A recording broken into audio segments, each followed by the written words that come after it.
to the AJ Brown Show, where we talk about all things investing, options trading, and the like. Now here's your host, AJ, whose primary mission in life is to help you become a better investor.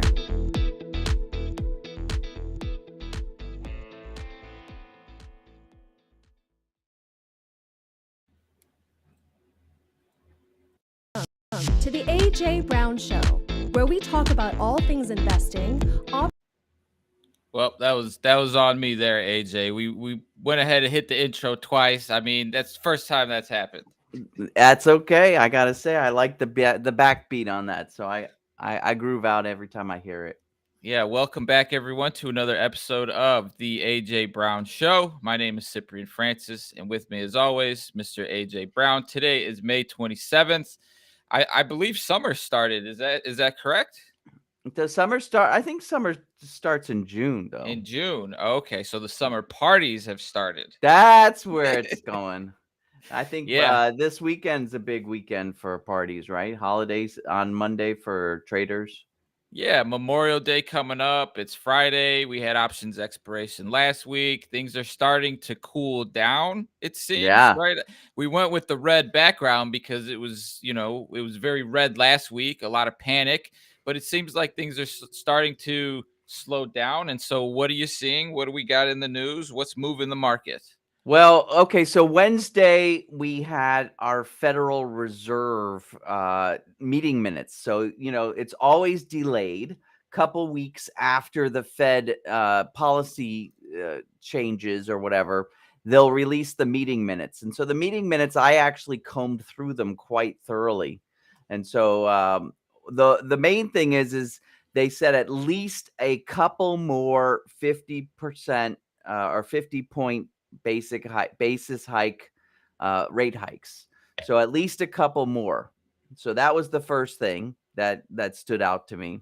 Second thing is that they're thinking, they've gone with this neutral to restrictive policy. Now they're looking to go full on, just label it, which is a big deal, right? It's the Fed has both the levers that they can pull, but they can also manipulate people's minds, right? And so they do that by kind of publishing their thoughts and stuff. And so one of the things was that they're going to start calling their policy, instead of being neutral, they're going to call it restrictive policy. They actually want to officially slow things down.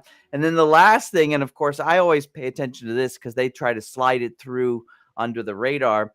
They stopped buying all those bonds that they were buying. They were buying treasury bonds, they were buying mortgage bonds, and then they actually even started to buy corporate bonds. They stopped that, but now starting in June, they're actually going to start selling them back. And they want to, by August, get up to selling about $95 billion back. I think it's I wasn't sure if it was I think it's per week, $95 billion back per week. And they kind of wanted to, they discussed in their meeting minutes the split. So they're going to sell about 2/3 of it every week is going to be the treasury bonds, and 1/3 is going to be mortgage. But then somebody came back and said that maybe we should just get rid of all of the mortgage bonds on our books, which is about 1/3 of their books. Remember, if what I'm showing here on my screen shows the balance sheet of the Federal Reserve. And so you can see that they've been steadily buying these securities and just basically creating IOUs on their balance sheet. They create the cash, they buy these securities, which injects cash into the markets. And so if I zoom in to just the last 3 months, what you're going to notice is every week they actually started to sell some of these back. They're on a little bit this week and last week, buying just ever so small, but they're actually talking about, like I said, selling back masses of these starting in June and ramping it up to about 95, 100 billion per week that they're going to be selling back. Remember, their balance sheet has swollen to almost $9 trillion. So even selling back, and I think it's a week, it might be actually per month, but still $100 billion per month. It's going to take 10 months just to go down $1 trillion. And they really like, according to their meeting minutes, to get down below $4 trillion. So that's like hammering out $5 trillion. And they're talking about being very aggressive. So this is going to be probably more significant than even raising the interest rates a couple points over the next couple of meetings. And so the updates on this will come in every Fed minutes. Is that kind of what everyone's every gonna be week, and yeah. it's kind of, again, it's under the radar, SIP, but every week the Fed publishes their balance sheet. So if you look at an economic calendar, I'm going to bounce out to the actual calendar itself here. You'll notice that right here, every Thursday evening, 4:30 p.m. Eastern time, the Fed balance sheet is updated so that people can see what they've been doing. So we'll know probably next week, we'll start to see this curve that I'm showing start to really taper off as they start selling. But as they start selling these securities out there, they're really going to be influenced. They're going to be ramping up the supply of these securities. Before, by buying them, they were ramping up the demand, which was creating all of this extra effort. And it was also deflating bond prices. Now, by selling them back, by becoming a seller of these bonds, they're actually going to be, getting people, the bonds are now going to go up in value, right? Yeah, and so that news is basically it's old news, right? And today we had some economic data that is starting to rally the market here, and maybe kind of helps make the overall case of all right, we might be slowing down. And I don't think it's a might. I think that we are. So this is this morning we released the personal income and outlays report. And this is the one, there's a whole bunch of other economic news. And as far as I'm concerned, those reports are minutia compared to this one. This is the one that the Fed actually takes a good look at. It's called the personal income and outlays report. And there's this measurement that the Fed, the Fed was run by Alan Greenspan, he's the one who really made this one popular. And it's called the Personal Consumption Expenditures Price Index, or the Core Personal Consumption Expenditures Price Index. And the Core Personal Consumption Expenditures Price Index year to year came in at 4.9, which was in line with consensus. So it wasn't unexpected, but it is definitely down from last month. And so what it's saying is, indeed, these moves are slowing this down. The Fed would like to see this at 2%. And so that is, it's working. And so I think Wall Street's happy, not only that it wasn't a surprise, but that it's working. Yeah, and it's reflected very distinctly on the S&P chart. I don't know if we want to dig into that, but we did see a little bottom, and we are having a little bit of a rally. And the question is, how far up can we keep going before we start to think about, the problems again? Well, okay, so we finally, I've been talking about it over previous shows that we had a fake out of a bottom here. We had another fake out of a bottom here.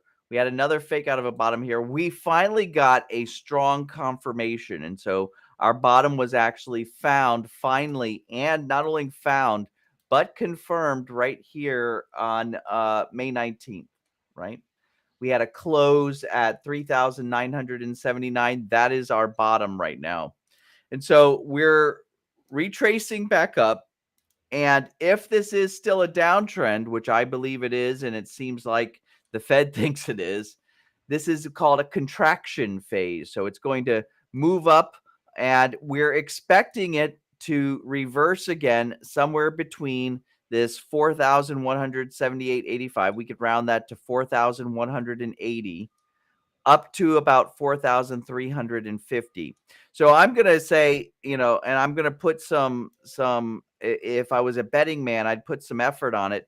I'd say watch this 4,350, because I wouldn't be surprised if we don't reverse before getting that high, 4,350. And I feel like if we reverse, we're on our way back down for another pass, right? The S&P's already lost 20%. I wouldn't be surprised if at its next low, it's not even down closer to 25-30% of its value. Yeah, and we are in the midst of earnings season, right? So there could be some news that comes out that helps push the market. The inflation news is great, or it's easing. So there is some hope there to see that short term rally. So we'll keep an eye on that. And also, I have to throw out there, I look at the VIX as well. One thing I've done recently is I went back to the beginning of time, the beginning of the VIX, I should say. So I looked at all the data.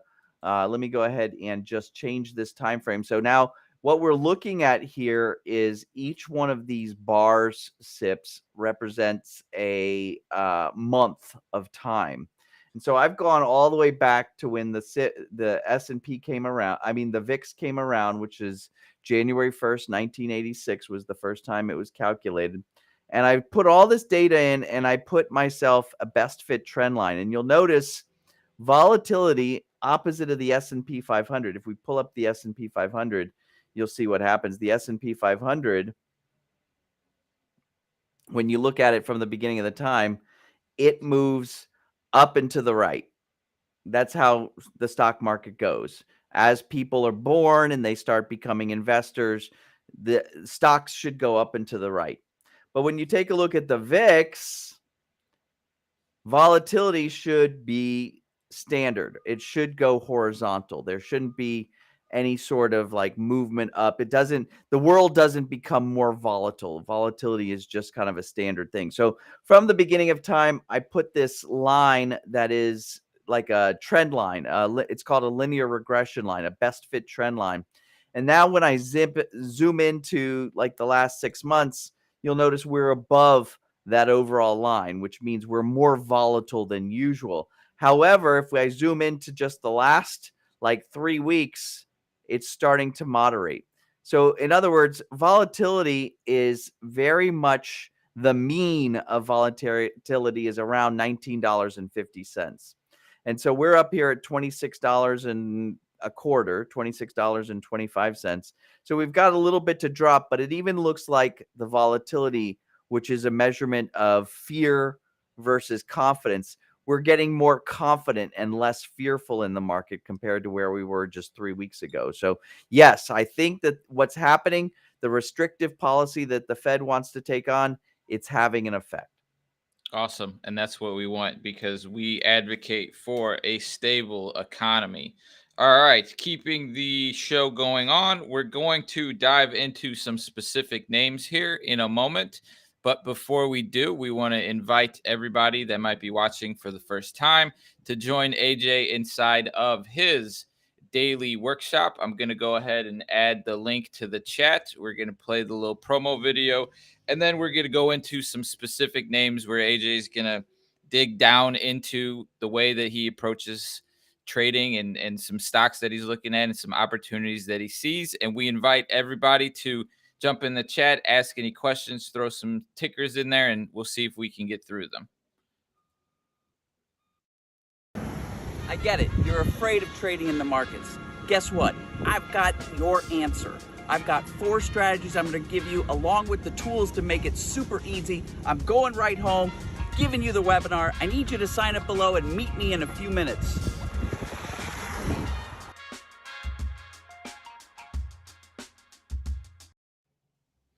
It's like it's almost that time again, right? Summer right around the corner, cruising around the streets, zooming around. All right. So I think, do we want to go over retail first? Because I know we talked about it last week, and it did bring the market down, and you have some opportunities that you might be able to take advantage of. Yeah, let's look at so last week Walmart, Target, Ross Stores, they all, like we said, earnings season, and last week was retail's. Earnings season's around, and all of these stores missed. And it really brought down, it kind of bummed out a lot of investors. And I started to think about it, and I started to dig a little deeper. Why did they miss? You know, you think about these retail companies, and they have to it's like moving a big giant ship. They have to plan things out well in advance about what they're going to buy for the upcoming seasons, what they're going to store and bring back out next year. It's kind of like moving a huge freighter ship versus a small, like, cigarette boat. Like, you can't change these things quickly.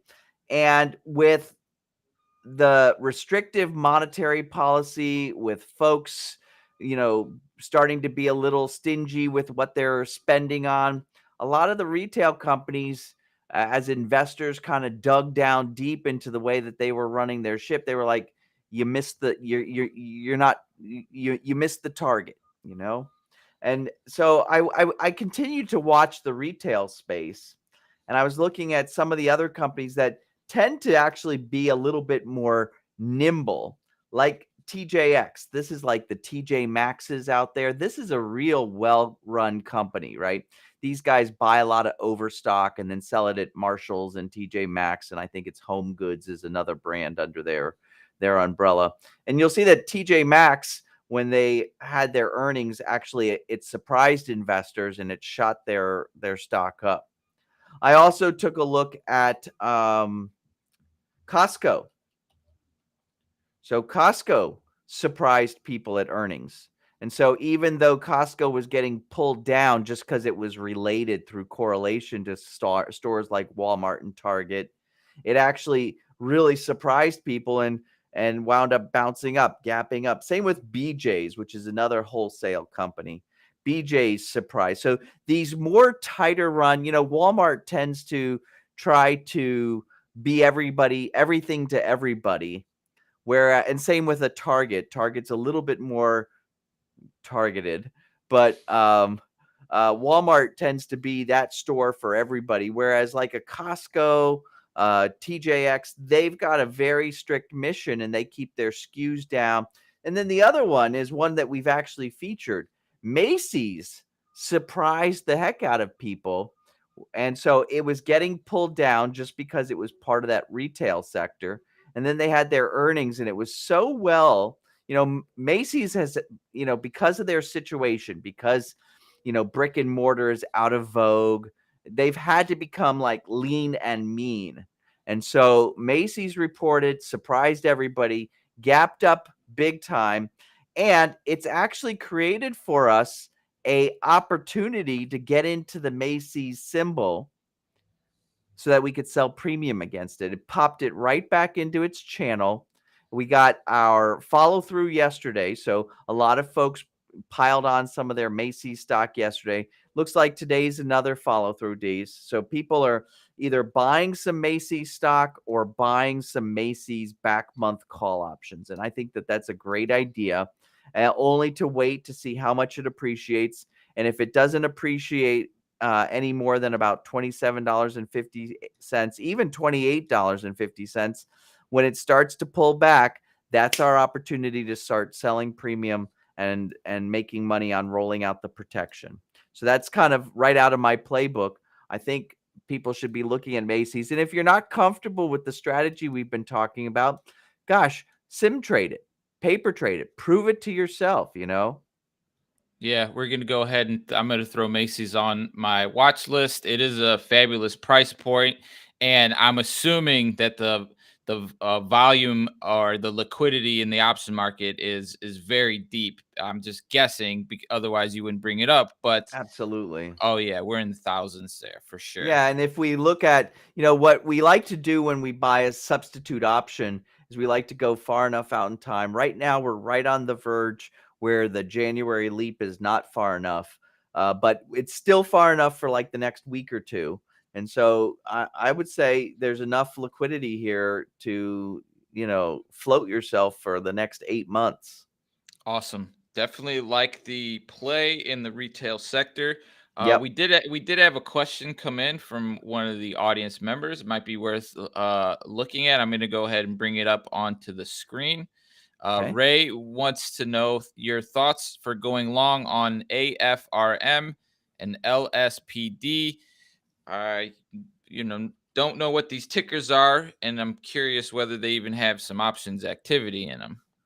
All right, so AFRM, I'm not familiar with the company, but I can tell you from a chart perspective, it looks like it's bottoming. Now, this is not going to be for us a retail. Not a retail. This is not going to be for us a premium play yet because we like to have that sideways channel become much more mature for us. In other words, we want to see a sideways channel where we've got at least 2 tests of support and 2 tests of resistance. But it does look like it's forming a bottom. However, again, we don't know if that reversal is going to play true. So I wouldn't trade this directionally, and I wouldn't trade this as a premium trade. Right now with AFRM, I'd probably be just waiting to see what happens here. Does this bottom hold out? Do we form? It's at that point where it's thinking about changing its personality. And until it actually, turns into something, some sort of pattern, I'd be too afraid to trade it. Let's take a look at that option chain because that's a good point as well. Actually, AFRM looks like it's got a lot of open interest. It's got small bid-ask spread. So there are people trading the options. I just don't have a good feeling about the company. I don't know anything about the company, and I don't know anything about the pattern. The pattern isn't playing through for us. It's not a tradable pattern right now. Yeah, it's been coming down quite a bit. It's got we need some time to develop. Yeah. Either and it could continue. It could be just stalling and then continue on the downtrend. I don't know whether to trade it directionally as a trend follower or whether to trade it and try to make money on theta decay. So I'm not sure what to do there. The other ticker was what? LSPD. LSPD. Lightspeed Commerce. Kind of the same thing, although this is a little bit more of a mature play. Meaning we've got kind of this 2 tests of a bottom. We don't have 2 tests of a top yet, and the bottoms weren't tested at the same place. For instance, the first bottom came and stopped at about $20. The second one stopped at about $15. So again, very same sort of thought process on this one as well. But let's look at the option chain on this one. A little less liquidity, but and you can tell also not only because the open interest numbers are smaller, but also because of the bid-ask spread is a little higher. Let's take a look here. Yeah, 30 cents. It's not bad.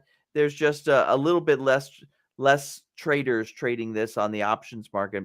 And still, I'm not sure what to make of the pattern. The pattern doesn't kind of fall for us in either a directional pattern. It's trying to evolve into something or another, and until it does, I'd be afraid to trade it. Yeah, because we're always looking for more boring. The more Yeah. boring, the better. So we appreciate the question, Ray. Let's keep moving along. As always, if anyone has other questions, feel free to drop them in the chat. Leave them in a message. Send us an email. We'll see if we can get it on the show. Appreciate it. The next ticker we're going to go into is something that we covered a couple of months ago. A fabulous hospitality play, and Michelle from Toledo, Ohio is curious about Ruth's Steakhouse. Ah, cool. Let's take a look at Ruth. Okay, I like it. So Ruth is one that we've been looking at for selling premium against for a while. And what's neat about Ruth, and this is a lot of our premium companies, and SIP described it really well with saying we like our board. Wow. Bless you. Me, right SIP. on cue. Right on cue. Is that they tend to go sideways and they tend to have like these moments of, excitement where they'll pop up for a little bit and then they'll go sideways and then they come back down and then they go sideways.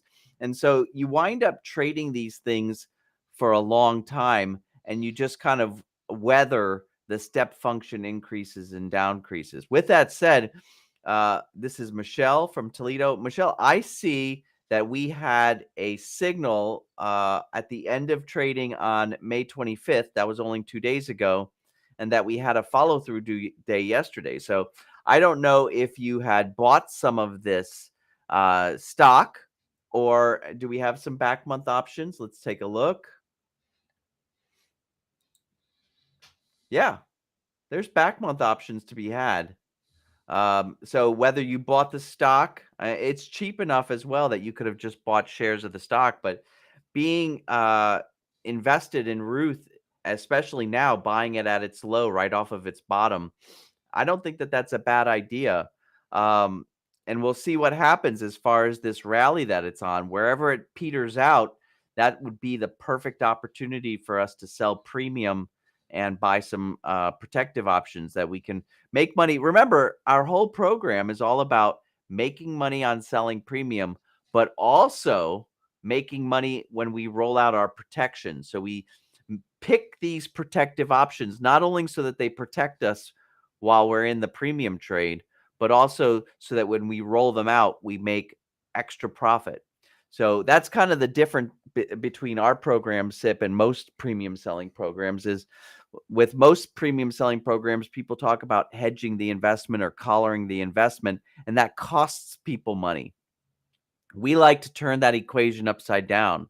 Whenever we like to sell premium and then protect it, we like to make that protective option a profit center versus a cost center. Yeah, and if anyone wants to know exactly how to do that, jump in that workshop, that daily workshop, AJ. I show it. Yeah, and you use very recent examples, right? So it's I just updated them. Spot on.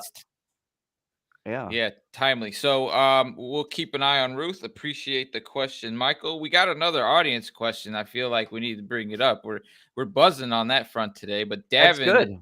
Davin wants to know your thoughts on AMPL. Okay.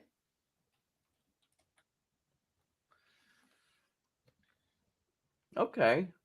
So the first thing I want to know about AMPL is what happened in earnings on February 16th. So I would want to go back and I would want to make sure I understand. I'd go back to, so here's a little trick. One of my favorite websites, and you don't need to be a member there. You can register for a free account, which I think helps cut down on the ads, but it's finviz.com. And I don't have any affiliation SIP with Finviz. I don't even know who's behind it, but I got myself a free account on Finviz, and you can look up any symbol. And what's nice about it is it creates a little dashboard of all of the data you need about a symbol in one place. So for instance, I know that the next earnings or the last earnings that was scheduled was on May 4th after market close. I can get all the fundamentals information. And as I scroll down, another interesting thing is looking at what the analysts think. So Piper Sandler's overweight, Citigroup buy, and then the news headlines. And the news headlines are organized from the most recent to the farthest back. So I can actually go back to that time period around February 16th, February 17th, and I see a whole bunch of articles. Amplitude stock gets crushed. And I try to figure out what the heck happened. Reading some of the headlines from that time. I also have a nice, good description about what the company does. And I also can look at insider trading. So as you can see here, it tells you whenever one of the officers of the company, even shareholders or 10% owners, whether they buy or sell, because they have to report that. So it's interesting to see. This is actually looks like maybe a younger company that the officers are very much involved in doing some of their, they make their income not just by getting paid, but also by doing some trading of some of the company stock and exercising options and things like that. You don't usually see that in like a company that's, a blue chip company. So that's interesting about Amplitude. I'd like to find out what happened. It looks like they just missed earnings, and that investors who were making it a high flying company kind of got pissed off and just vacated, leaving behind kind of the tried and true investors, which actually makes this one of the candidates that we might be interested in selling premium again. It's like all of a sudden the company got boring, and I'm all for that, because then you can go ahead and take advantage that options are wasting assets. They profit as time passes by, and we can start doing that. So it looks like it does peak and trough. I'm going to try to see if I can just look at the most recent data here. It looks like I'd probably, for me, since I don't have any familiarity with it, I'd probably put it into a planning, back testing, and then paper trading circulation to see how that rolls out. But I don't think that we have a buying opportunity or a shorting opportunity right now. Right now, it's kind of moving halfway through the channel. I would say that once we get up around $21, maybe $21 to $22, that would be a great opportunity for us to think about shorting some Amplitude, either shorting it or buying a back month put. And I guess the last thing we might think about is, does it have liquidity in order to do some option trading on it? And I'll tell you, you're not going to be able to find a substitute option. The substitute options are just not traded. Nobody's trading them. The bid-ask spread is kind of large, although it's not as large as I would expect it to be, which tells me that there's probably some option trading happening behind the scenes that's not being reported on the big market. Otherwise, the market makers wouldn't be making such a small bid-ask spread. But still, I'd worry about there not being buyers and sellers of these options. Let's take a look at the options that we would use as protective options. A little bit more activity there on the call side, maybe not as much on the put side. So my thoughts about this is that selling premium on this, the pattern plays out, but there's not enough options activity. In other words, the options market on AMPL is so weak, and I wouldn't trade this as just a stock because it doesn't seem to be moving directionally. So I think that there's lower hanging fruit than AMPL. I think that there's lower hanging fruit out there for you to make money. I think that this might be a lost cause. Yeah, and that's what we do the show for, because every week we try and identify those opportunities, go through them, and basically, determine whether there's opportunities. Moving on, I do think this might be a boring name. You tell me if I'm wrong. But is it Matt? Matt from California is wanting to know about Oracle. Oracle's an interesting company. So Oracle's a tech play. Oracle is database central, right? They've got all sorts of products that are about database, and the world runs on databases now. Everybody knows everything about everybody, and everybody is just a record in a database. And so Oracle is the backbone behind that. And actually, Oracle has a heck ton of liquidity in their option chain. I'll bring it up here. So there's a lot of players. You're not going to have any problem, even if you're a big, like 7 or 8 figure portfolio owner. You're not going to have any problems trading options against Oracle. And I think Oracle could definitely be a play for both premium selling and directional.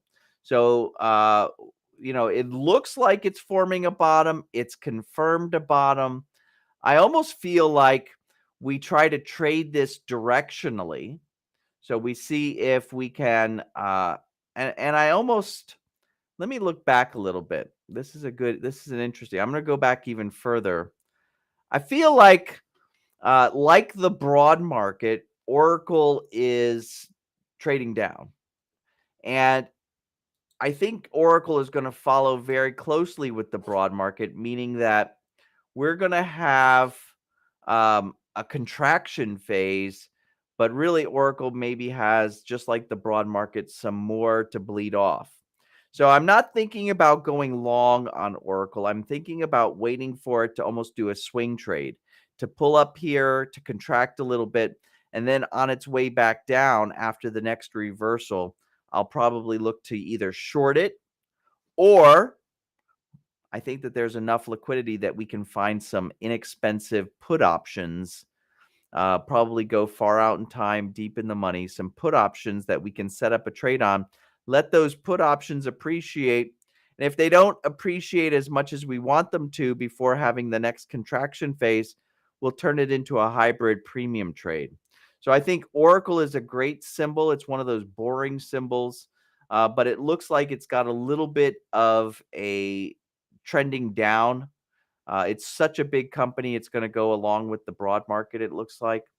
So now is not a buying opportunity. We're going to wait for a buying opportunity on put options. I think we should add this to our list, SIP, so that we can identify the week that the actual buying opportunity for going short on this occurs. Yeah, and I feel like we're starting to create a new term with this hybrid approach. It Yeah. seems like we've been having more of those examples week to week. Looks like we still have time for one more symbol, one that we wanted to cover last week, but we didn't have enough time. And a company that I've never heard of, but they've got a funny name, Schnitzer Steel. So Nancy in Erie, Pennsylvania, wants to know about, is it Schnitzer? Schnitzer Steel. I mean, talk about a boring company. This is a company, I mean, they're in the steel business, right? And so we all need it, but do we think about it? Not really. And so it looks like Schnitzer Steel is creating for us a buying opportunity. We've got a clear buying symbol here. In fact, I use my fast MACD oftentimes for creating signals. Not only do we get a fast MACD crossing, but we get a more solid or a confirmed crossing when the fast MACD crosses its zero. So it looks like it's very close to doing that. And so this might be a great opportunity, especially as more of this infrastructure money gets, filters into the economy. Steel is going to be necessary. And I think part of that infrastructure bill is that they buy steel in the U.S. And so I think Schnitzer's got some plants here still.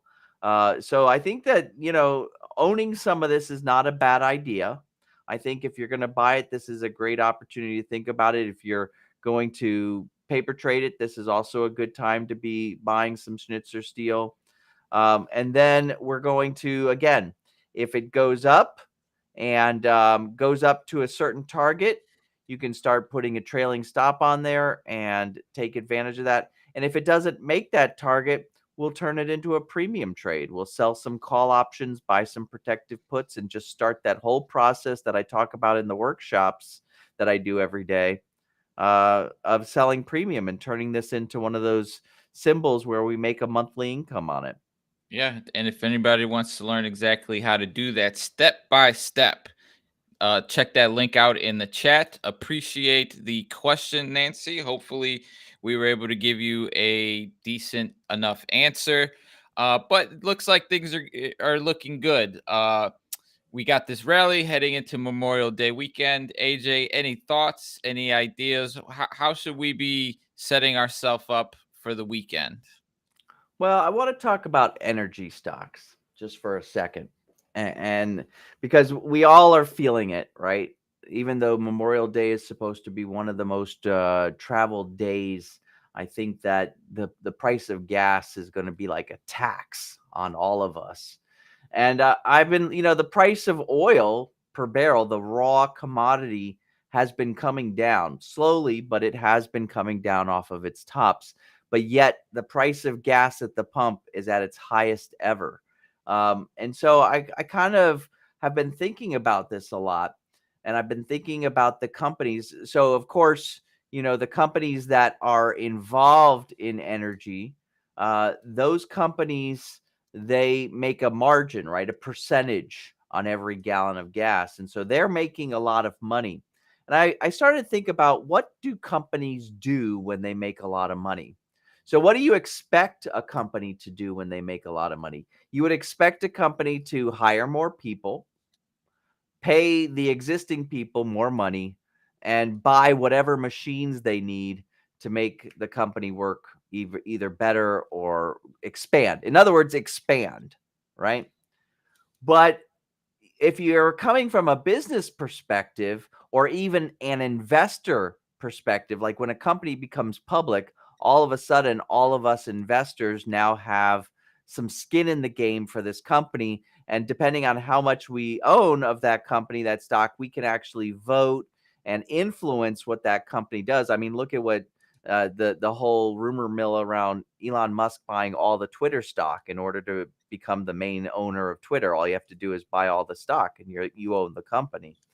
So another play, when you make a lot of money from your company, another play you can do is you can pay your investors. You can increase the dividend that you give out quarterly to your investors, or do a one-time, and that'll make your investors really happy. It won't actually expand the company, but it could take that profit and it'll make your investors happy. You could also stock that money into a savings account, like a rainy day fund. Apple is a perfect example of a company that loves to do that shit.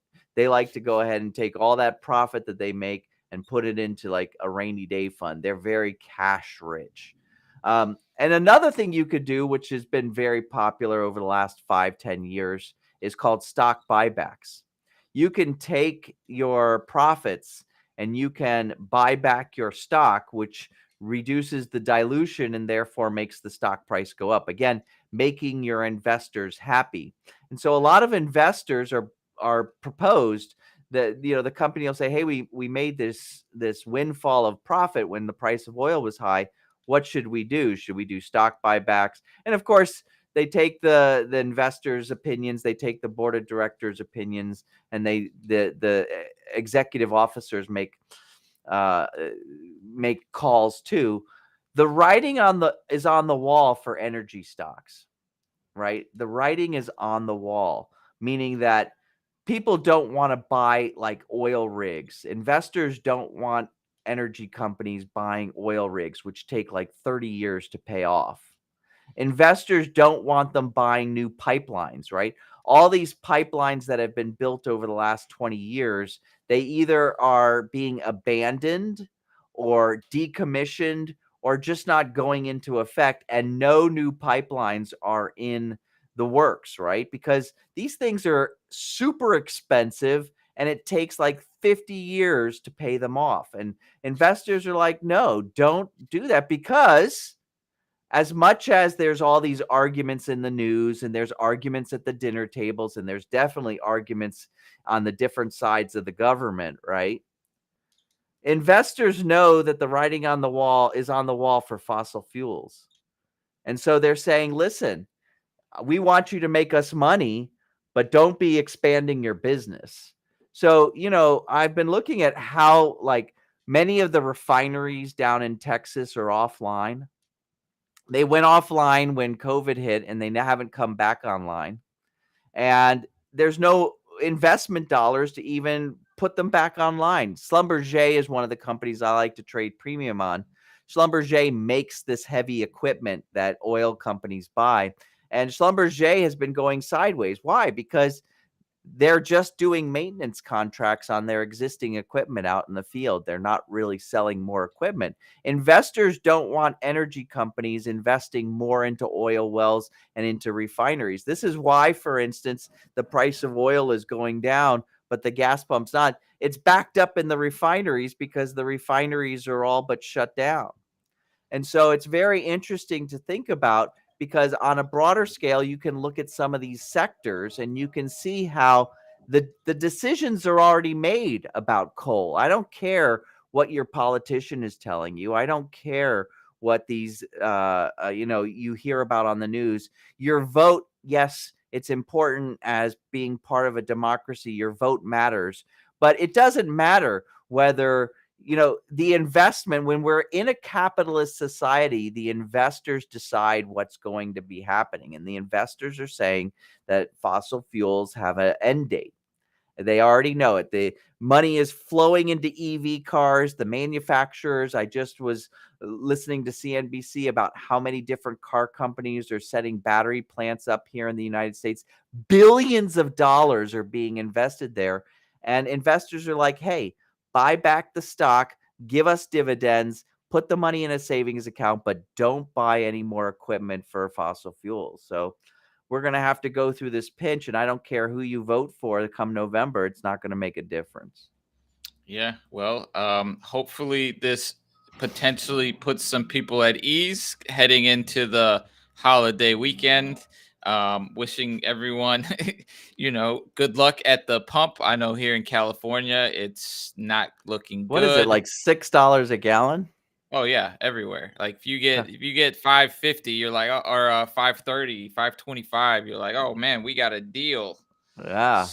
So I mean, but here outside of Washington D.C., I think we're paying somewhere between $4.50 and $5 a gallon. I'm like, wow, that's intense. I'm shopping EVs. yeah, well, I'm not going anywhere this weekend. I'm sticking around town, so I won't be paying it at the pump. But some of our audience members might, and Safe travels, everybody. Yeah, if you hit that like, hit that subscribe, hit that follow button, you could smash it. Learn how to take advantage of these changes so that you can help the pocketbook instead of hurting the pocketbook, which is exactly why AJ created Trading Trainer in the first place. Yeah. So with that, we're going to go ahead and close the show out. AJ, appreciate the time. Appreciate all the audience members tuning in. We had some great questions.